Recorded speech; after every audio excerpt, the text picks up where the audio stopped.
கர்நாடக அரசு மேகதாட்டின குறுக்கே காவிரியின் குறுக்கே அணை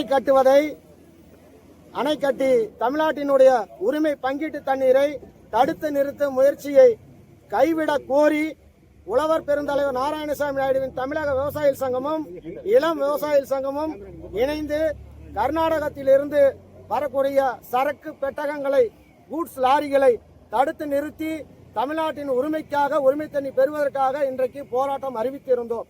இங்க தமிழ்நாட்டுக்கு வழியாக தான் தூத்துக்குடி துறைமுகம் செல்ல வேண்டியிருக்கிறது, கொச்சின் துறைமுகம் செல்ல வேண்டியுள்ளது. இதை அந்த சரக்கு வாகனங்களை நிறுத்தினால்தான் கர்நாடக அரசுக்கு மிகப்பெரிய எச்சரிக்கை ஊட்டும் செய்தியாக அமையும் என்று இன்றைக்கு நாங்கள் திட்டமிட்டிருந்தோம். தமிழ்நாடு அரசை பொறுத்த அளவிற்கு காவல்துறையை ஏவல்துறையாக பயன்படுத்தி தமிழ்நாட்டுடைய உரிமையை மீட்டெடுக்க குரல் கொடுக்க விடாமலும் குரல் வலையை நசுக்கும் வகையில் இன்றைக்கு காவல்துறையை எங்களது போராட்டத்தை நசுக்கும் விதமாக முன்கூட்டியே வரக்கூடிய கர்நாடகத்திலிருந்து வரக்கூடிய வாகனங்களை பல வழிகளை திசை திருப்பி மாற்றிவிட்டார்கள். இதை வன்மையாக உழவர் பெருந்தலைவர் நாராயணசாமி நாயுடுவின் தமிழக விவசாயிகள் சங்கம் வன்மையாக தமிழ்நாடு அரசை பொறுத்த அளவிற்கு இன்னும் கர்நாடகத்திற்கு தான் சாதகமாக நடந்து கொண்டிருக்கின்றது. தமிழ்நாட்டினுடைய உரிமை தண்ணி பங்கீட்டு தண்ணீரை இந்த அரசு தாவேக அரசு இதுவரையிலும் ஒரு செட்டு தண்ணீரை கூட பெற்றுத்தரவில்லை.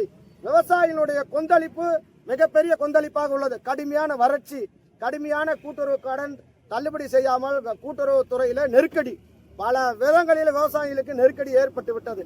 இதையெல்லாம் கருத்தில் கொண்டு காவிரி உரிமை தண்ணீரை பெறுவதற்காக இன்னும் கூடிய விரைவில் ஆடி 18ஆம் பேருக்கு திருவிழாவை முடித்துக் கொண்டு விவசாயிகள் தமிழ்நாடு முழுவதும் மிகப்பெரிய அளவில் ஒன்று திரட்டி கர்நாடகத்திற்கு எச்சரிக்கை ஊட்டும் வகையாக தமிழ்நாட்டில் இருந்து எரிவாயு குழாய் செல்கிறது. இங்கு இருந்தது நெய்வேலி அனல் மின் நிலையத்திலிருந்து மின்சாரம் செல்கின்றது.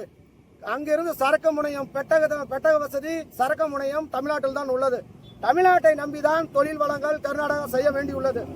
தண்ணி கொடுக்காத கர்நாடகத்திற்கு பதிலடி கொடுக்கும் விதமாக அனைத்து நிறுவனங்களையும் வளர்ச்சி இல்லாமல் முடக்குவதற்கு தான் இன்றைக்கு விவசாயிகளை ஒன்று திரட்டி அடுத்த கட்டம் மிகப்பெரிய போராட்டம் தேதி குறிப்பிடாமல் தமிழ்நாடு அரசுக்கு தெரியாமல் மிகப்பெரிய போராட்டத்தை அறிவித்து கர்நாடக அரசை ஸ்தம்பிக்க வைத்து காட்டுவதுதான் தமிழக விவசாயிகளுடைய தலையாய கடமையாக இருக்கின்றது.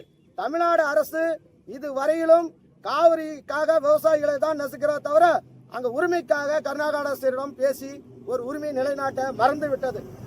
இந்நேரம் டெல்லியில மத்திய அமைச்சர் மாண்புமிகு ஜல்சக்தி துறை அமைச்சர் தமிழ்நாட்டினுடைய உரிமை மேகதாட்டில் அணை கட்டுவதற்கு அங்க நாங்க அனுமதி கோர தேவையில்லை என்று சொன்ன வார்த்தையை பொறுத்த அளவுக்கு தமிழ்நாடு முதலமைச்சரை பொறுத்த அளவுக்கு மௌனம் காக்கிறார், தூங்கி கொண்டிருக்கின்றார். இந்நேரம் ரத்தம் கொதித்துக் கொண்டு இந்நேரம் டெல்லி உயர்நீதிமன்றத்திற்கு சென்று வழக்கு தொடுத்திருக்க வேண்டும். தண்ணி கொடுக்க முடியாது என்று கர்நாடகத்தினுடைய முதலமைச்சர் மேல்முறையீடு செய்து நாடாமல் இருப்பது வெட்கக்கேடான செயல். உடனடியாக தமிழ்நாடு முதலமைச்சர் கர்நாடகத்திற்கு முன்பே நம்மளோட உரிமை தண்ணியை பெறுவதற்காக டெல்லி உச்சநீதிமன்றத்தை நாட வேண்டும் என்று உழவர் பெருந்தலைவர் நாராயணசாமி நாயுடுவின் தமிழக விவசாயிகள் சங்கத்தின் சார்பாக நினைவூட்டுகிறேன்.